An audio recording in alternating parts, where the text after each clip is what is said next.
everybody, it is Lee Milteer, the Blonde Warrior here at Grassroots Warrior Network here on Rumble. Everybody notice at the bottom of our screen, we do have this ability for you to like, comment, and share. Please do that. Also, you'll notice that you can subscribe to our network, and do keep in mind that all of us are volunteers. We're all volunteering our time to help bring solutions to you. So if you could subscribe or donate, that would be very fantastic. Today, I have with us someone I really admire. I have worked with for many times, actually. He's interviewed me. I've interviewed him. He is Tony Rubleski.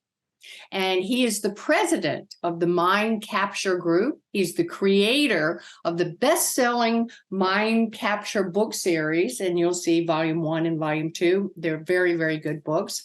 It's his 8th book in his series, Positive Disruption.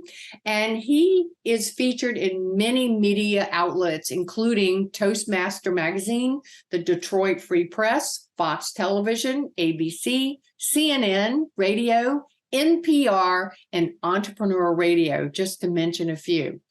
Our title today is How to Positively Disrupt Your Mind and Business in a Quickly Changing World.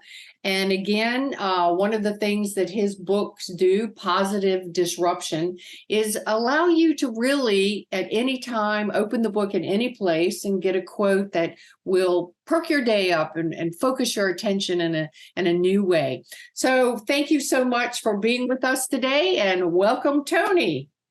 The first question I really had for you, Tony, was you make the case that that basically we all have 9 seconds attention span. So what can we do to fight off doubt and distraction? Well, the simple answer is there is no simple answer. Like one of my mentors taught me the silver bullet theory. Everyone thinks there's a silver bullet to cure attention. I'm going to give a few ideas to hold people's attention longer, Lee. So initially it comes up as I'm holding, those that are just listening to the audio, my cell phone. Okay, you can see it on the screen. But for those that are maybe driving, that is the biggest contradiction of the last 20 years. It giveth information, access, commerce, all in the palm of our hand with a cell phone, but it completely obliterates on the other side of the coin attention spans. So we're used to scrolling up and down the phone. It used to be our laptops 25, 30 years ago. Now we have this little critter called a cell phone in our hand that is the ultimate enemy of attention, or what I call mind capture. Again, I look at it, we have 9 seconds if we're good. If someone's looking at your social media, it's split seconds, Lee. You and I get this. We've talked about the attention paradigm problem for many, many years. I didn't know 20 years ago, writing the first book, we were hit with 400 to 500 messages per day as far as marketing.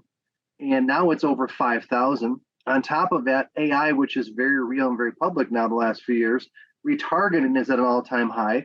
Yes, newsflash, I think our Rumble listeners get this. Your phones do listen to you, they monitor you, and they watch you. It's no longer a theory, it's a reality. So you say things, and all of a sudden an ad pops up in your social media stream, or maybe in a Netflix show, because it's retargeting. So the challenge is daunting. However, what I'd like to share is some good news that I'm not here to talk about excess of fear and doom. It's everywhere you turn. You and I have had private conversations, Lee. How do we, as light workers, hope dealers, positive disruptors, how do we maintain our positivity and lead others when some days it feels like it's hopeless? You and I, we've talked about this. So back to the original 9 second. Couple things is you have to have good questions, Lee.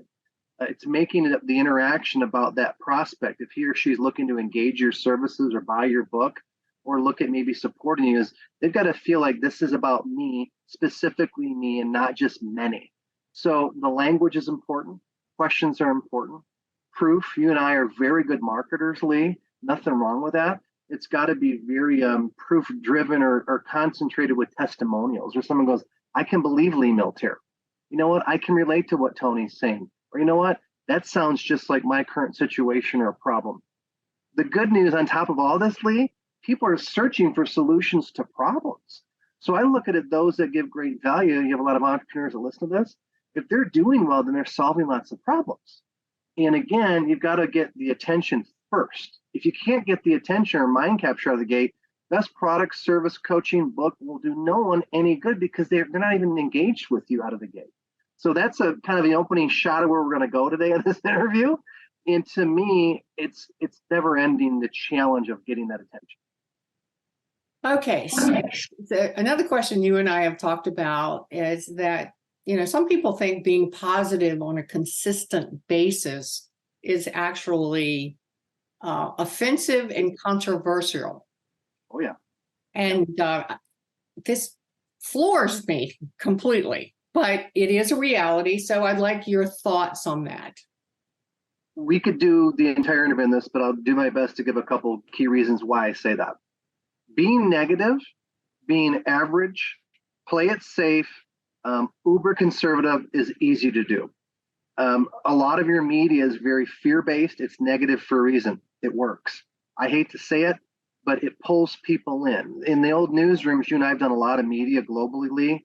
If it bleeds, it leads. That has been a standard saying for 40 or 50 years in traditional legacy old world media. It hasn't changed. Why I say it's controversial to be positive is it's not easy. I'm 50 years old. I have a birthday in a few weeks. And I think as Father Time, I'm gifted with years on the mileage of life. I look in the rearview mirror.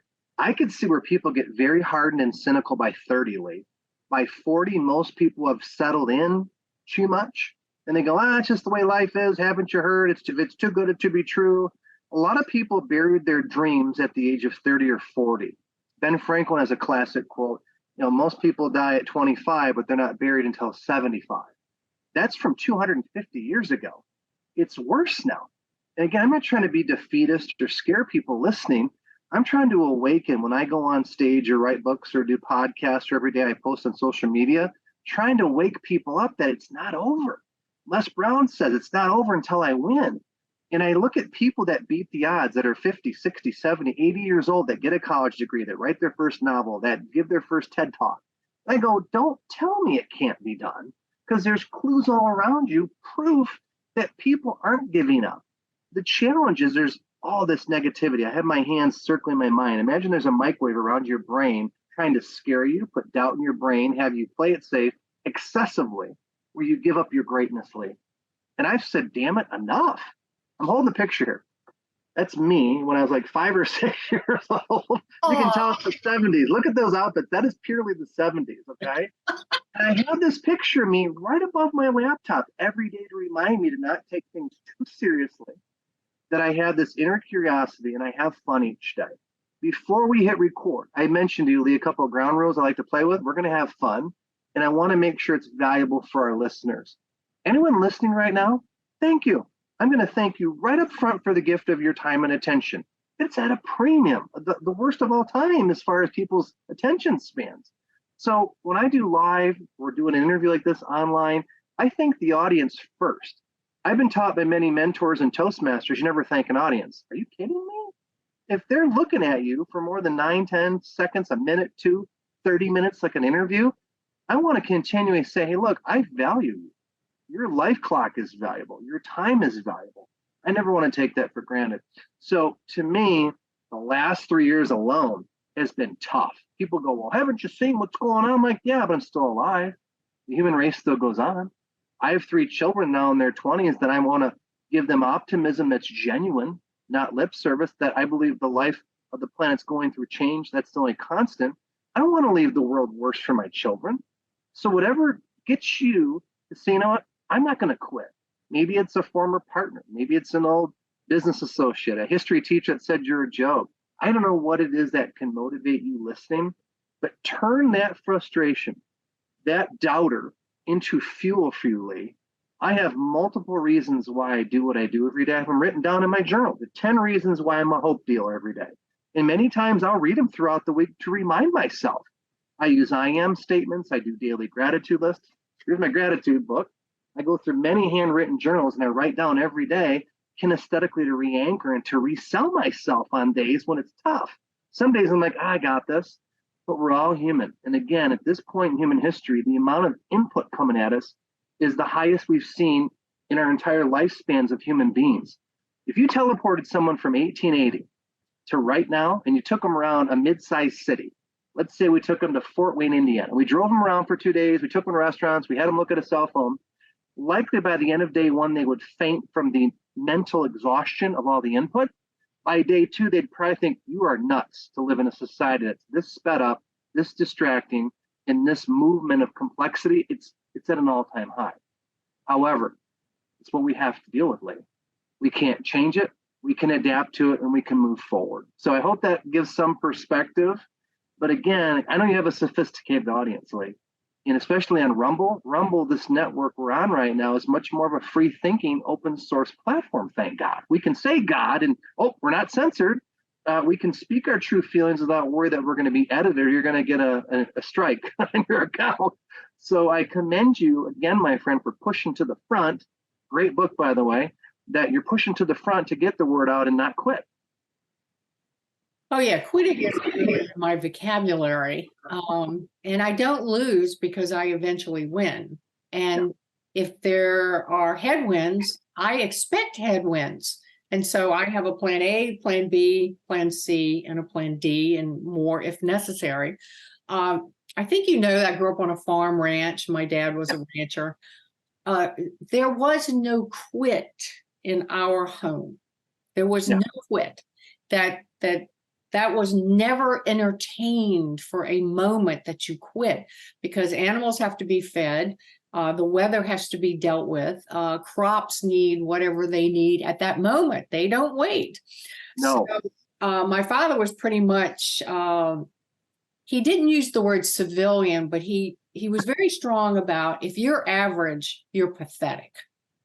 No, he was brutal about average people. He said, if you're not reading, if you're not learning, if you're not growing, if you're not expanding, you're average. And no one in our household is allowed to be average.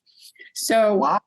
I will share with you a very important thing for the parents out there, something he did for me that completely changed the trajectory of my success. Every night at dinner, my father would say two things. What problems did you incur today? And what were your solutions for those problems, and did they work? The second question was, what did you learn today that you can now use in the future for future problems? So now, by the way, this was completely wasted on my brother. It's not going to hit with everyone. No, but it completely captured me as a child.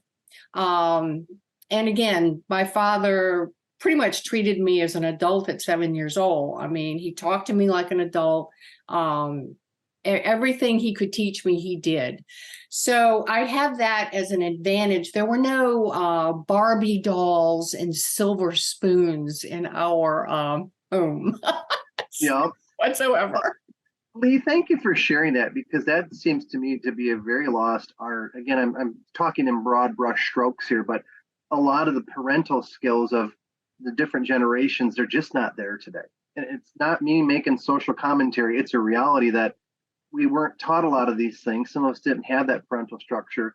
But you look at it, you're an old soul. You can tell. And that probably is a direct correlation back to your upbringing of what you shared, and how powerful that your father taught you early on and programmed you into a positive solution-based mentality. That is hard to find. So I'm glad you revealed that to us.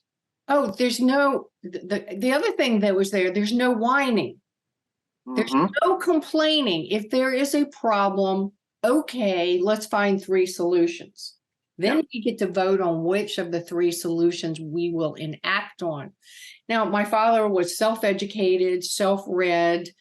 His father went to William and Mary and graduated top of his class, and then read for law. So there were some brains there. Wow, that's a lot. And passed it the first time.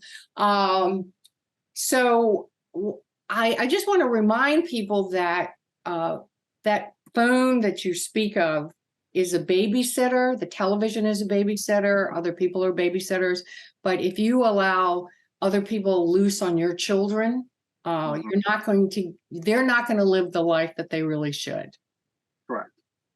Good stuff. So one of the questions I really wanted to talk to you about, because you're very media savvy, is Why do you think the media, I have an opinion, but why do you think the media is so fear-based? I think the last 3 years alone, it's become very clear that it's no longer independent. It's being controlled by a business complex. They're all very intertwined now. And it's become obviously with the censorship. The cool thing is innovation. We're on Rumble recording this. But Facebook, Twitter, LinkedIn, they're all useful platforms, but they have limitations because of censorship. So what's happened now, the fear-based, I think, is designed to quell free thinking. Yeah, they don't want people to ask questions. If you go against certain narratives societally wise, we found out during COVID, you are blacklisted, shamed, and belittled. And there's no apology coming. So I want anyone that's listening right now to think, well, they owe me this and I was right. It doesn't matter. They don't care. So how do you learn the lesson, ask the better question, and move forward to prepare yourself, your family, your business, your employees that are on board with you that say, hey, we encourage free thinking and free speech and assembly, to not quit. We did some live events at the height of the pandemic in the Midwest that were very much like rare, like the White Unicorn, where we did our annual event and no one was doing live events in 6-state region. I said, I will be damned if I'm going to let my business be completely shut down. Michigan, where I come from, was one of the most heavily quarantined states besides New York, Washington, and California. Our governor shut us down. So we moved our event and did it in November of 2020. You can't pick a worse time if you look back historically, where there was so much fear. The election hadn't been determined yet, the winner. And 3 days after the election, we have an annual event in northern Indiana where 60 people came in late. We did all the protocols. I actually had a waiver sign. I've never done this in the seminar business, that you wouldn't sue me if you got sick. I'm like, we did it. No one got COVID. It was a great event.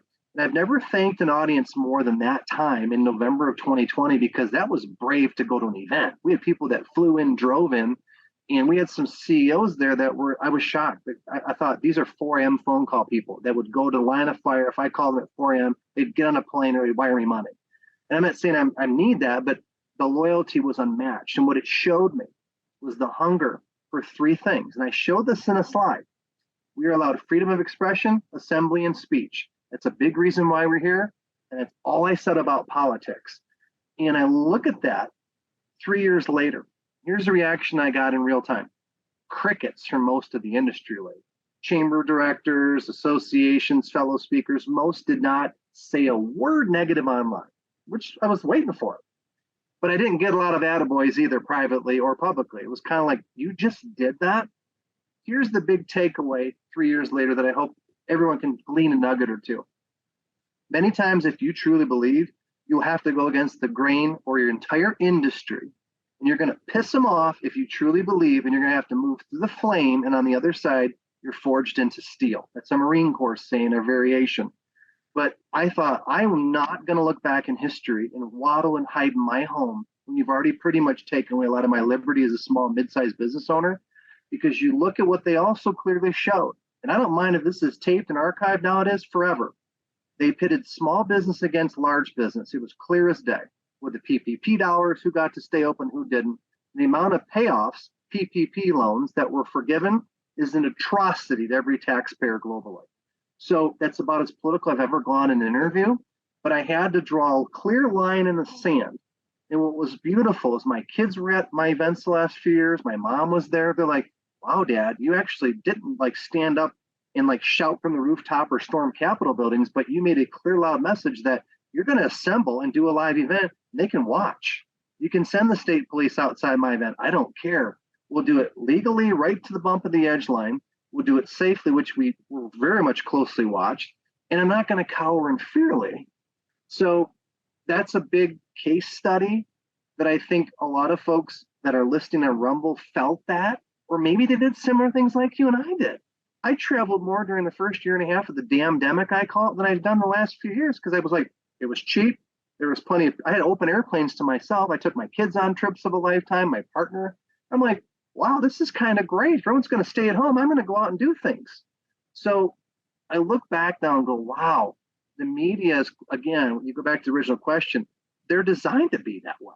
And now they're clearly bought and paid for with an agenda that does not encourage different viewpoints or opinions. So how's that? Yes, and And I think you'll agree that most people don't really understand that the media is owned by 7 companies in the entire world. And those 7 companies have agendas. And the agenda is to be in control and to censor anything that doesn't agree with their agenda. As you know, I've been very out there since the beginning. I was very out there for the cures. If they said, handle all the arrows going in one direction, I went in the other direction. I refused to wear a mask. I was just a pain in the ass to everybody. And I'm changing on us now, Lee. I love it. And I'm absolutely always going to be that. I'm going to be a contrarian when it's insanity. Correct. And I didn't expect this, but about 45 days ago, I actually got a letter from someone I don't really know. I do know that he crucified me on social media for my disagreeing with everything. And he wrote me about 45 days ago and said, I owe you a deep apology. It turns out, as I've gotten older and seen things, that I was fed a lot of BS. And I believed it because it came from the media. So I apologize. Now, I probably will never get another one of those. But the fact that I got one person actually woke up. And that's the that's the whole point of us having this interview today, is like, if we can just give people hope that in fact, one of the questions I have for you is about why we should deal with the inside of ourselves versus the outside of ourselves. So I'd like for you to talk about how important it is that people follow their inner instincts. Yeah.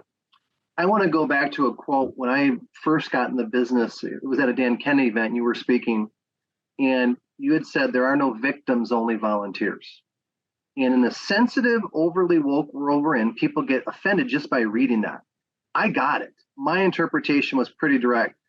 How life events happen is how you interpret them in your own world. So if something wrong happens, you can complain about the rest of your life and be bitter and resentful, or you can volunteer to say, you know what is the lesson? What do I not want to have repeat? And how can I better myself from that life wisdom experience moment? That is one of my favorite quotes, Lee. I think I've put it in Positive Disruption. One of these has a couple of your quotes. Yes, this book. Yeah, so it's a great setup, and credit is due where the question leads. Is a lot of my thinking is, we are taught that this victim mentality and how you perceive things, you don't have any control. You have a lot of control. So back to your point, it's fascinating how much people don't believe in themselves, Lee. I just don't get it. Read me the question again, because I took a little bit of a tangent going on to your quote, but I want to answer specifically your question. Go back to it again if you could. Well, you often advocate to turn inward to go upward. And what is exactly, I know what you mean, but everybody else wants to know what you mean by that. The big thing, the way I look at that statement is, I've said this in a lot of media when the book first came out at the height of the pandemic. I said, we have to go inward to go upward. And my hands are gesturing. Inward is your other self, your spiritual side. Napoleon Hill called it the higher power, the other self. It's the same thing. It's energy, God force, your intuition. When you turn in, you get quiet, or if you're walking and you're not worrying, your mind is free, it's an open, fluid state, you get these what I call divine downloads, okay? God winks, I call them.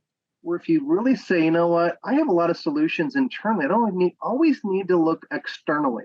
I think there's a balancing act of other teachers, life experience on one side, and then our own internal compass, intuition to navigate that. We have really buried the intuitive side.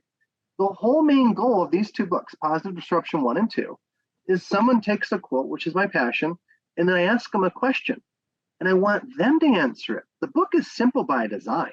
It's not complex, okay? It was the easiest book to write, but the point is, it's about the reader going, what am I grateful for? What's something I should go after? What's a goal I achieved, and what was a lesson? What's a goal I want to pursue, but I'm afraid, and why am I afraid?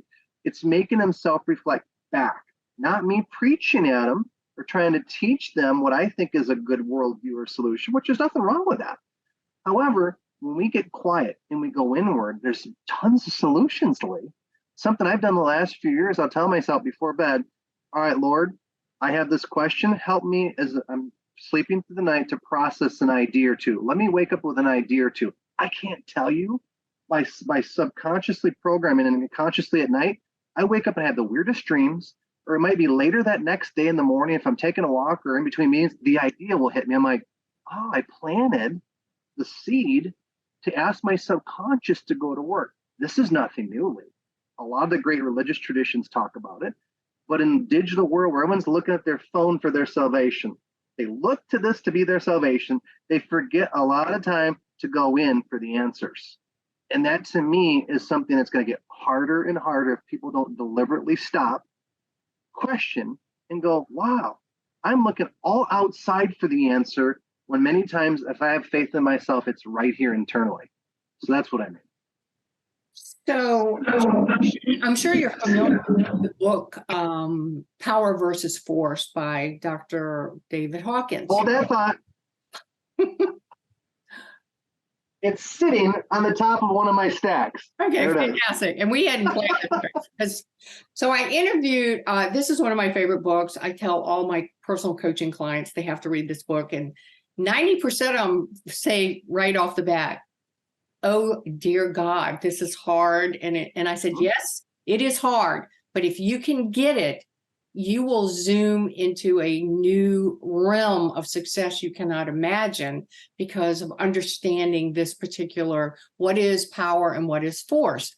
So I interviewed this gal last week about the book, and these are her words. She said, if people could start to, instead of access information on the outside of, do I want this or that, to actually start judging your own energy field. And then these are her words. She said, her words are to herself, like if she were to pick up your book, is this yummy feeling or yucky feeling? Wow. And I mean, that's hilarious. I don't even use those words very yummy, very often. Yucky, either. I'm much more, clearer in my words, but it's absolutely true about the fact that if we actually will slow down our process and ask ourselves, if someone asks us to like joint venture with them about something, and we've done our due diligence, we're still on the fence, we're not quite sure what we want to do. But if we actually ask ourselves, when I think about this, it fulfills me, uplifts me, makes me feel good, that's a yes. The body's saying yes. If it makes me feel dread, fear, worry, not sure, that's the body saying no. Now, I use all kinds of things. I use muscle testing. I use kinesiology. But the thing that I always know is I use something called the head, heart, gut connection. And all three things have to check. My head has to agree. My heart has to agree. But the most important thing is my gut has to agree. And so, because I've done all these programs on intuition, and everything that we're really saying, folks, is the phone is a fabulous tool until it becomes a crutch.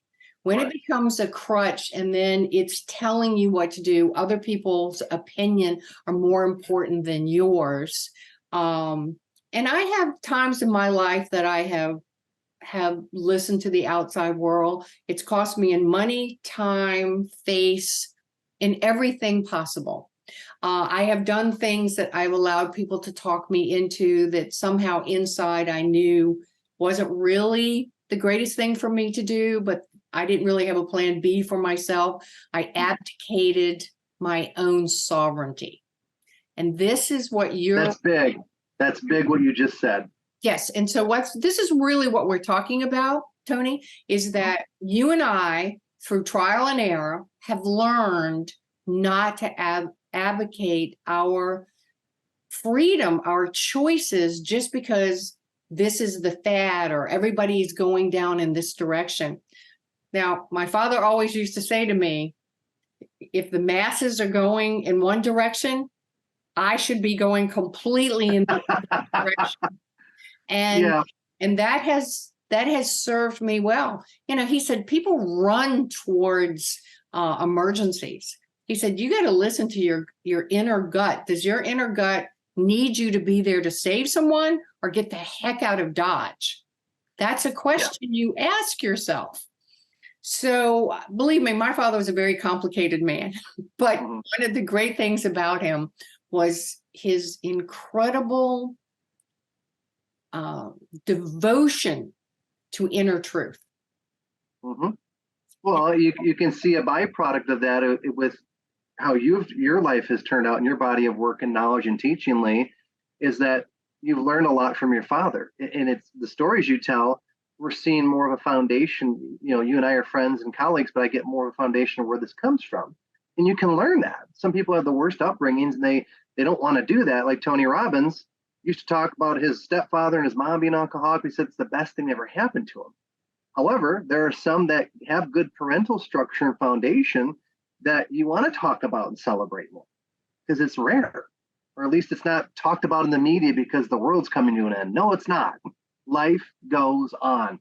I want to add a little bit to that, something that I've always told my children, and this came true live at my boot camp last year up in Northern Michigan. I always told them three things, and it's funny now they're all in their 20s, my son Braden. And I said, think for yourself and question everything. I've taught them since they were little kids up till their 20s now as young adults. We were in Traverse City last fall at my event, and he was there. He came up to the boot camp and he sat at the front table. I was like, this is an honor to have your children watch what you do because they have all sorts of interpretations about what you do as a writer and a speaker. And he sat there. I said, yeah, I always tell everybody, think for yourself. And he from the side of the front room, he goes, and question everything, Dad. And the whole crowd started laughing. I said, I can't have a better testimonial in a heart-wrenching moment than my son completing what I said to him as a small child in front of my top clients. And it wasn't a setup. It was just a very natural father-son cool moment where that vulnerability was like proven right there. And a lot of what I'm seeing now, maybe this is the gift of aging. I almost want to get more simple with my life, Lee. I know there's things I have to be if a client needs me to do that are complex and require my mastery and my skill set. But a lot of things now I'm really unlearning and getting more simple about things. Buckminster Fuller talks a lot about that. You're in the process of unlearning. And I get it now. And I look at that and say, I don't need to have 150 steps. Give me three main things that I should focus on to get done. And the other steps will come to completion. The how-to will fold into it. So a lot of what I teach in my writing, people go, it's pretty simple. And I go, yeah, that's who I am. But they're like, a lot of times it works. And I don't need attaboys and validations. I have my own internal reasons why I do what I do, Lee. However, when you get those thank you letters or those apology letters, it's a pleasant surprise on the journey. And again, I'm not out to tell everyone how to live their life. I'm here to share ideas that I know work. And they pick and choose in their life experience what works for them, where it meets them at that marker in time. I've had coaches and gurus that are so out of alignment with me that 10 years later, I understand their books better. Or I go to their seminar, I watch a YouTube video, and it clearly resonates at an equal or better vibrational level than I used to get it when I was 30 or 40. So it's fun. I have lots of books like you do. I'm looking at your awesome bookshelf.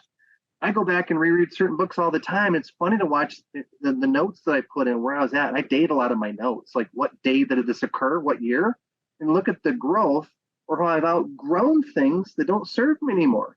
So I just think that what we're doing right now, it's important for business. Don't be fooled. You and I love entrepreneurship and helping a lot of businesses, but a lot of the soul work to me is becoming more and more important because the world's getting darker by design to try to scare people if we allow it. So someone's driving on the treadmill, if you allow it, you have a choice still. And that's the whole warning, the siren call right now, the last few years is for people to get their sovereignty back, start questioning and not be afraid. If we wake up in mass, that's what scares the traditional structures, Lee, is if we start to awaken faster and faster, and we go, why are we always doing that? Why are we being taxed on that? Why are we doing that with our bodies? And we start to have a rebellion of numbers. game over. And I'm not advocating violence. Let it be very clear in the digital space, because everything's taped and monitored.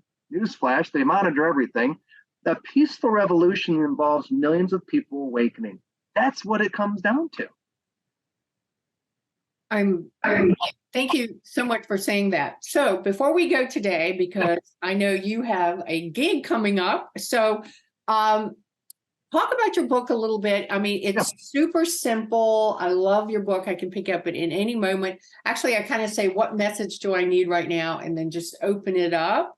Yeah. And oh, you'll love this. The number one reason people fail in life is because they listen to their friends, family, and neighbors instead of their own intuition. Well, right there. I'm glad we're recording this for two reasons now. So talk about the books, I guess. Yes, let's talk about the books. Pretty simple. There's volume 1. This is the pandemic book. And there's volume 2. Really what it is, it's two passions of mine. I love, obviously, personal development. That's how I met you many years back. And I love the power of a quote. Many times the written word doesn't have power until we put meaning into it in the words.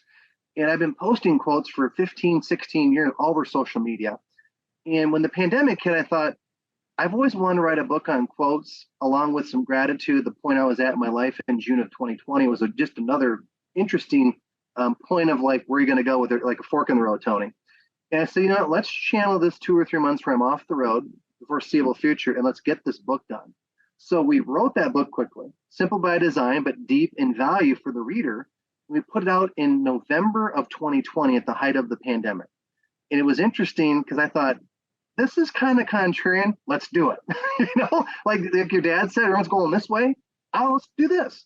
And I remember certain television shows and many podcasters that were brave enough to bring me on. I just said, thank you again, because people think I'm insane. I had T-shirts made that say Hope Dealer. I still sell a lot of Hope Dealer T-shirts. I almost wore that today. And people go, are you crazy? I'm like, why not? Someone's got to do it. And I'll hold up here. I do postcards. There's me with a Hope Dealer shirt on holding the book. But I'll mail those out to people and say, hey, keep being a Hope Dealer for others. And here's the thing. I didn't coin that. Other people use the term. But you know what? I wanted something loud and directly opposite of all the media noise. So people go, what is that? And it got us a lot of attention because it almost seemed to be a little cocky. And people went, that's a little bold and that's naive. That's not adult. I say, you know what? In my soul, remember that picture of me? I refuse to ever fully grow up and buy your bullshit.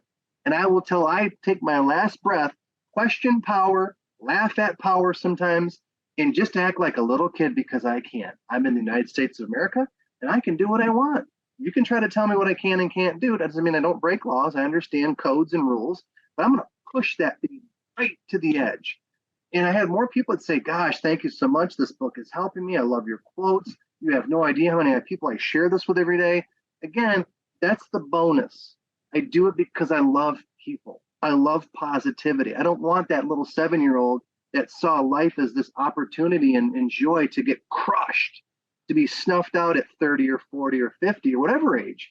And I give people permission to get back to their inner genius, that little child that believed the world had good things and that they could do things. And that's the other power of social media. Let's pivot here. You have YouTube, you have TikTok, Rumble. You can see success now in real time. It's what you focus on, Lee. So a lot of the book is advocating, focus on what's going right in your life, what's good with the world, and not all the trash being forced on you unless you block it or move away from it. So it's deliberately hijacking your mind for good. And I'll stick to that. So tell everybody how they can find you. Well, thank you, my friend. It's simple. They just go to my main webpage, which is mindcapturegroup.com. Mindcapturegroup.com. Facebook, it's easy, just Mind Capture. So I know we're wrapping up, but Lee, let me end on thanking you for this new venture of going to Rumble. The Blonde Warrior is awesome. And I definitely want to get you on. I'll do a live invitation here to our online program to get you interviewed in the fall. So my invitation has now been extended back to you. Well, thank you so much. It's always fun to be with you. And I love speaking at your event. I love what you stand for. I love your refreshing honesty. So let's have you back on in the very near future. How about that? Let's do it, my friend. Okay. Thank you so much. Take care. Thank you, Tony, so much for that. And folks, remember that at the very bottom, there are links that you can like, you can comment, and you can share. And we would be so grateful if you do that here on the Blonde Warrior Network show. I am very grateful to be here, and I hope to see you soon. And don't forget, everybody, a gift from me it's called 5typesofenergy.com, FIVE typesofenergy.com. It's a free video series talking about mental, physical, emotional, spiritual, and financial energy. Each video is only 5 minutes long.